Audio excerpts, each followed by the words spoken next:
So this is the convention center where the rally is taking place for Trump, and if you look at the line over there, it goes around the block. That's like, wow.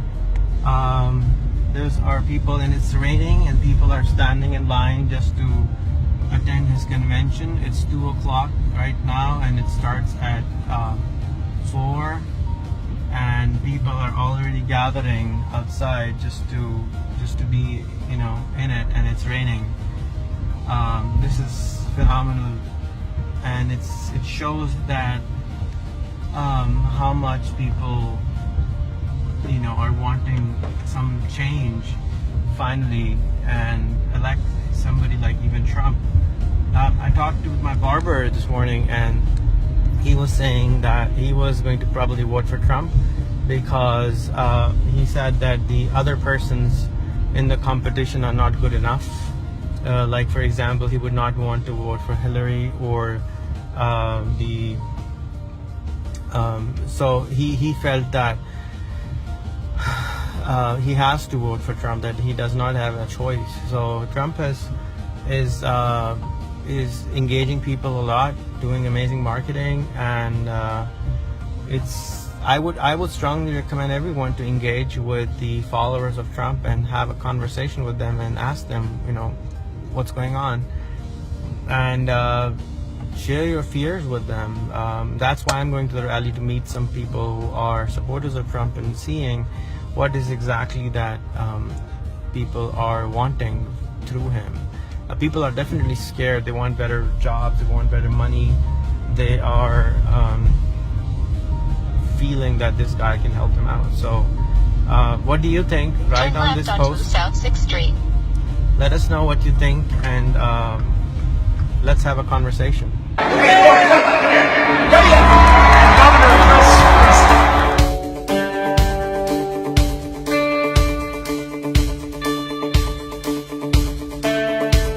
Who is going to pay for the wall?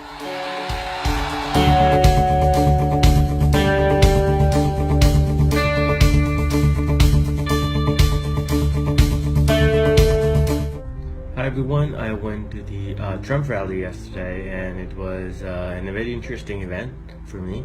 I have never been to a political rally before in the US. I wanted to see how are the people over there who are going to this rally, what kind of people come. And I was surprised to see that it was raining in Louisville, and a lot of people were standing in the line for a few hours. I passed there around 1:30ish, and I saw the line, and I saw a few people protesting on across the street also. However, I drove around the block, and I saw that people were everywhere. I went, parked my car, came back, and the line was still there. Then I just went up, and wanted to interview a lot of people while in the line, but I was not able to do it.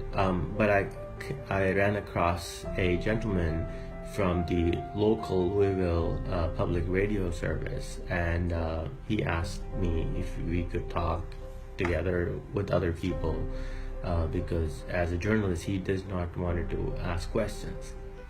So we went ahead and asked some questions. I was probably the three. I only saw 2 other brown people in there along with me. I think they were from Bangladesh. I did not talk to them.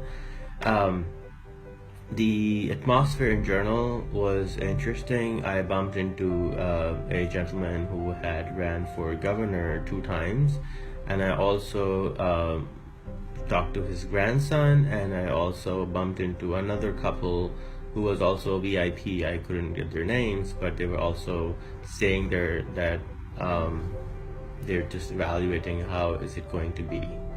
In general, why are people voting for Trump? People are voting for Trump for the fear, because they are fearful that the economy is going bad, and someone from across the border, someone from another country is coming in and taking their jobs. They're also fearful of ISIS, which is told by the American media every single day, a few times an hour, that is against everything else except Islam. The media forgets to mention that the people who ISIS is killing in majority are Muslims. They're not Americans who they are killing. The media forgets to mention that the economy of the world is changing, not because it's something that Americans have done wrong, but because the whole planet is shifting from an industrial economy to an information-based economy to an automated economy. We're living in a very interesting time shift for the planet. If you were to make a lot of money at this time, you will need to change yourself, not the country, not the government, but you will need to change yourself. You will need to understand how these new technologies work, how the future will look like, how the cars will drive themselves, how the robots are going to deliver stuff to your doors, how the chefs are going to be replaced by robots. How this thing will happen is because why the economy is bad, not because some person across the street is coming over and taking your job, not because somebody's producing something cheaper in India or China or Vietnam or in Mexico. It's not that the economy is bad. The economy is changing. It's just changing all over the planet. And unless we change with the paradigms of the planet, the economy is not going to fix itself. So, why are people voting for Trump? Because they're fearful, and Trump comes in and scares them. He's popular. He knows how to tackle his words. He yesterday itself said 5% is not the unemployment rate, it was 20%. And then after like 2 minutes, he was like, no, it's not 20%, it's 25%. Then he went ahead and tried to defend himself that Carrier air conditioners are moving overseas and 1,500 jobs are going to be lost. In a 300 million people economy, what is 1,500 jobs? And he proposed that he will put a tax, 35% tax, when those air conditioners are coming back to the country. Who's paying for those taxes? Who is the person who will be buying those air conditioners, which are more expensive than the Chinese air conditioners, than the Indian air conditioners? We need to understand we no longer live in a country, we live on the planet. The entire planet is interconnected with each other. The entire planet depends on every single person which is around us. We're no longer living alone. We're no longer living in isolations. And unless we realize this, and unless we do something, I am also fearful that an arrogant person who is knowing and all-knowing and knows everything and answer to everything is going to destroy this planet, which we are all citizens of.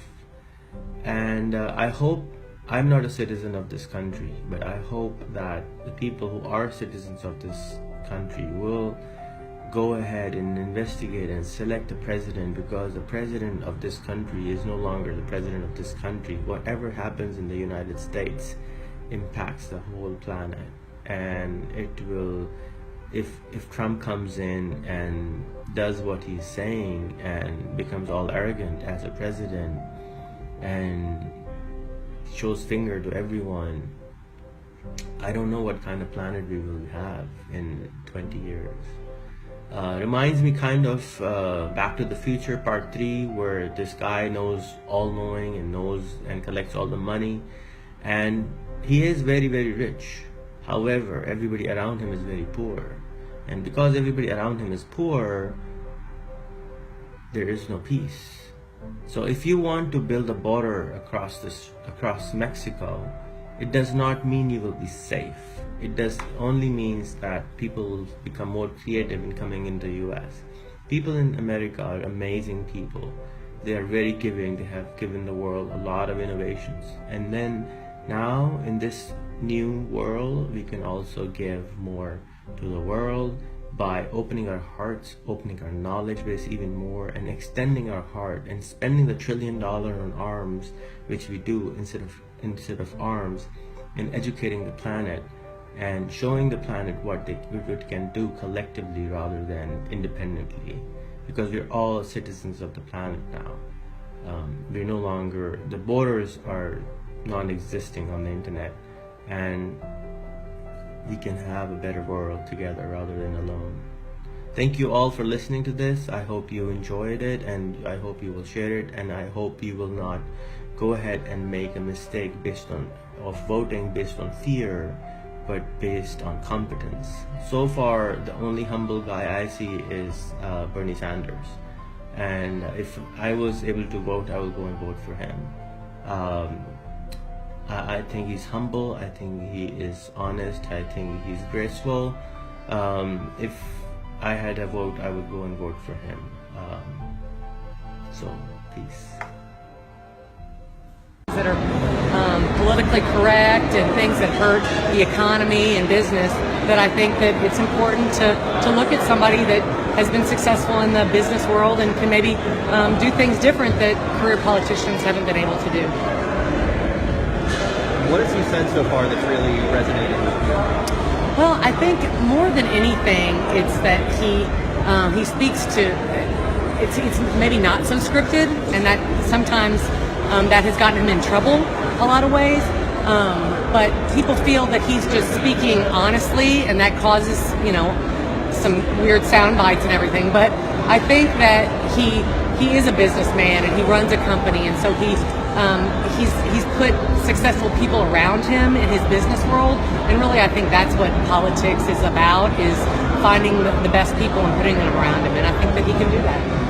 And I think people are fed up. People are fed up with politics as it is today, and they just want something different. So Joe, what does it mean to make America great again? To me, you look at post World War II America and the advances that we made in industry and the economy and just how great we were. I think we've slipped a little bit, and it's time for some change. So bringing somebody in that can make America great again is exactly what we need. What are the 3 things you would want him to do to make America great again? I think that our reputation as a country is not what it used to be worldwide. I think we need to establish ourselves as the greatest country in the world. I think we've lost that luster. Nobody really thinks that way about America anymore. Obviously, any boost to economy would all be, that's obviously ideal. Reestablishing the fact that we have the greatest military in the world is important. And then, just from changes, he's talked about that, building the wall and all that. Just making sure that, if people do want to come into the country, that they do it the right way, and we'll welcome anyone with open arms as long as they go through the process and do their due diligence to get citizenship. Thank you, Joe. Yep.